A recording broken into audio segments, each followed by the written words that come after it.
Hi guys, it's Ileana and it's my world. Well, as you can see from the title of this video, it's going to be a trending hashtag ENDSARS. So what has been happening in Nigeria? The Special Anti-Robbery Squad, also known as SARS, was put to protect civilians from armed robbers, but instead they harassed, attack, extort and kill innocent youth. They profile youth with good cars, nice clothes, or even owning an iPhone as fraudsters and criminals. They would stop you, go through your phone, and sometimes force you to withdraw money while threatening to harm you in the cause. These people are known for blatant robbery while being backed by the law.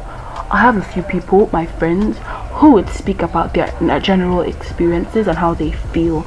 This is terrible. ENDSARS. ENDSARS now.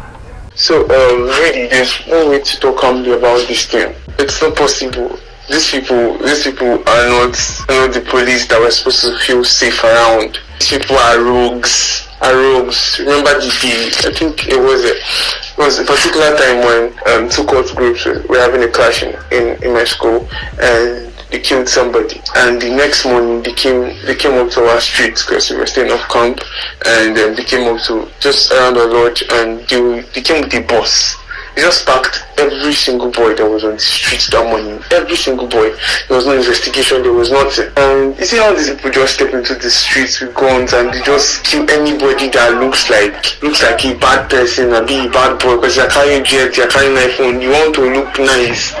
Man, this is Nigeria. We're supposed to be in a country where we are able to express ourselves. And then they come up with this fake news of redeployment and stuff. And you can actually see videos of protesters that are being attacked. One was shot dead this morning, and stories are still turning up. People are still being arrested. This is a whole system. This is not just SARS. The police itself is being brutal. More, there's no way to sugarcoat this thing. SARS needs to end now. Like, there's no other way to say it. They need to end. Like, let them all be unemployed, because the terror they have caused is too much. The sacrifice is even too small to give for the life of somebody who has given you the power to give or take a life. I personally haven't had any experience with this unit, but I have friends that have had experiences, had encounters with these people, and I've read a lot of stories of people that have had altercations with these people. That's not all. If we lose this fight, these people, let's say we are getting 10% of brutality from the police department, the bar is going to explode, because they are going to come back with full force, because they now feel like, oh, the citizens don't have a voice. You guys protested. What change did it make? So no matter what happens, we can't afford to lose fight. That's why we're calling on everyone to lend their voices. Yes, I know yesterday is Sunday. Yes, it seemed like, oh, we have won the battle. I think that anybody that they say that they have disbanded SARS and you just believed it, oh my God, you don't know the country you live in. You should know the Nigeria that you live in. Every Nigerian should know that all this thing is just because their name was being dragged to the mud and they wanted to save themselves. Everybody needs to stand up now and speak. They say, you can imagine, like right now they said the president gave a speech to dissolve the unit, and I'm noticing something. Yesterday when they dissolved the unit, well, that's the exact same time that they were shooting at protesters in Abuja.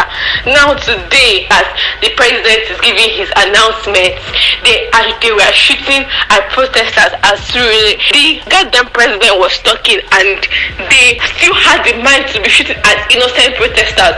Not that they were becoming this, that they were vandalizing property or anything.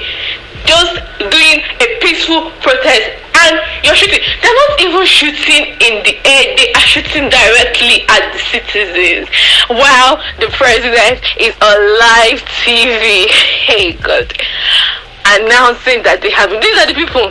They don't even have respect for the president. They don't care because they know that all these things. Because they know this country, anything they say now scam. That is why we can't afford to lose this fight. That is why everybody has to speak up. No matter how small you feel your platform is, you have to use it to speak up. Sign petitions.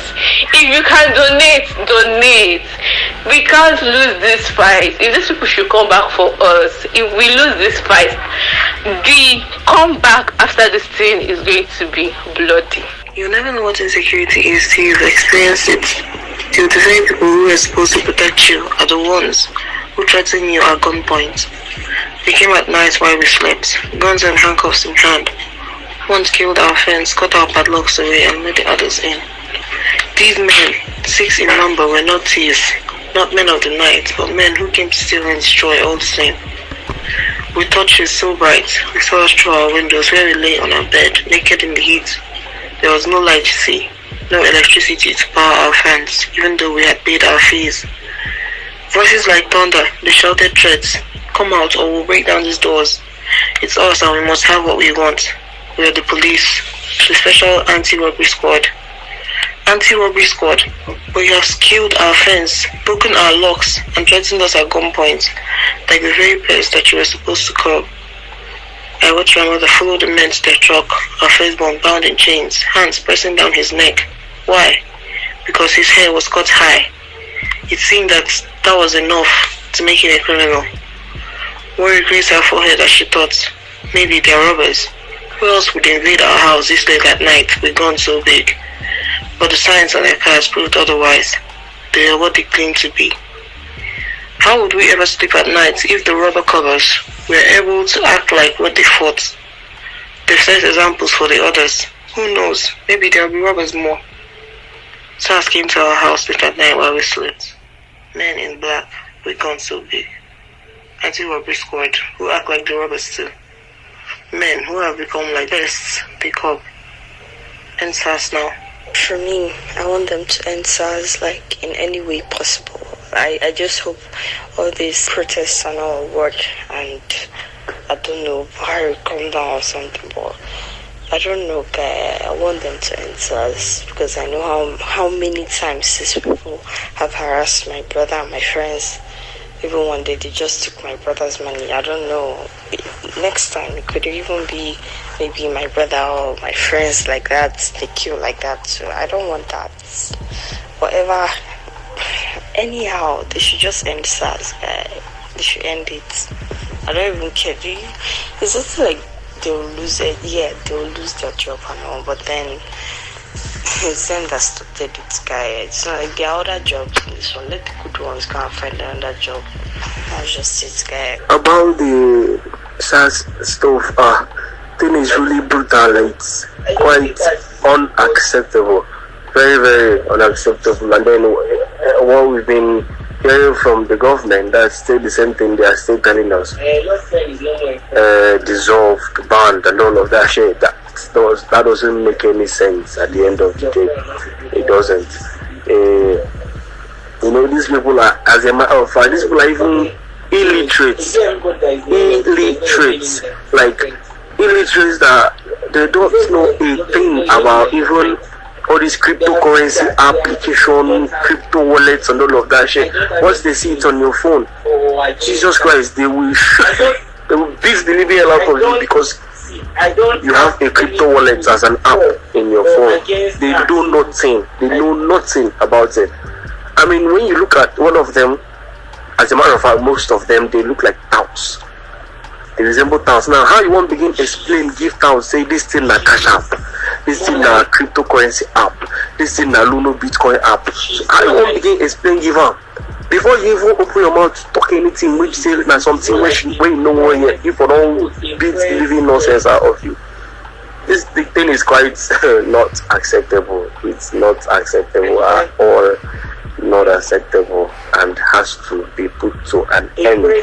So as a matter of fact, if your platform is going to be the best way to do that, please go ahead. So while we all protest against the SARS case as one, I urge that we work on ourselves individually. SARS is not just a group of men carrying guns and shooting people because they feel that the little power they have with them can make them intimidate the other man that's unarmed. This same context applies to individuals who are also privileged to get to some sort of level, be it at the workplace, at school, or even in political positions. Whoever takes advantage of a system to treat the vulnerable as trash is no different from the brutal police officer who uses his gun to intimidate the powerless. Let's all work together to end SARS and end SARS mentality. Thank you. Stuff happened yesterday. You see that around 4, we were in Keke. Then the Keke man was told to come to a halt. When we came down, you were like, all of you should come out. Come out, let me see your phones, let me see your bag. I carry a laptop. So everything was like, we were telling the man, no, we were just going somewhere. The king was driving us somewhere. The man said all of you should step out of there. We were already out. He tagged us to one side near their van. Then was like telling us, where are they go? Who you be? Now ask me, should you be able? I was like, You see now, they made all this noise for Nigeria. God, all of a sudden, the man started, telling us to go to the van. I was like, Kia me oga. He didn't even care, he didn't even listen. As I was saying it, the other one came out. The other, there were like 3 there. The only one was on us. Then the second person came out. I was like, Muna the enter van, so like, okay, Kia me. The guy didn't even want to. He didn't even care to listen. I was saying also enter van. Then our saving grace was a man that came in a van, in a car, as if he was connected to them also. It was like that they should leave us. That can't see that we are going kicking. It was just weird, I don't know, guy, just scattered, I'm telling you. We are angry at life being wasted, and we don't want it to be your choice. And for people who forget, I will always say to them, yesterday's victims were once survivors, today's victims were yesterday's survivors, and tomorrow's victims will be today's survivors. The question is, who is next? The victim card is going round, and I tell you today, to be a victim in Nigeria is no longer a matter of if, it's a matter of when. And if you think it will not be your thought, guess what? The last person also thought the same way. The person who died once said, God forbid. God will not do us what he has given us the capacity for us to do for ourselves. We have to come out, we have to make demands, we have to let the government know that indeed their power comes from the people. And on this SARS matter, we are saying no retreat, no surrender. Guys, you've heard it all. We need this police brutality to end. We need end to the SARS operation in Nigeria. So if you are glad you've watched this video, if you have been informed more about this video, please comment down below with the hashtag ENDSARS, endsarsnow, end police brutality. A lot of people have died untimely and families are in great pain. Our youth are dying due to the SARS brutality. All we want is a better Nigeria for our youth and the unborn child. Thank you so much for watching this video. Please give it a like and subscribe down below. Also turn on your post notification bell so you can get notified when I upload. Thank you so much, guys. Stay tuned to another video.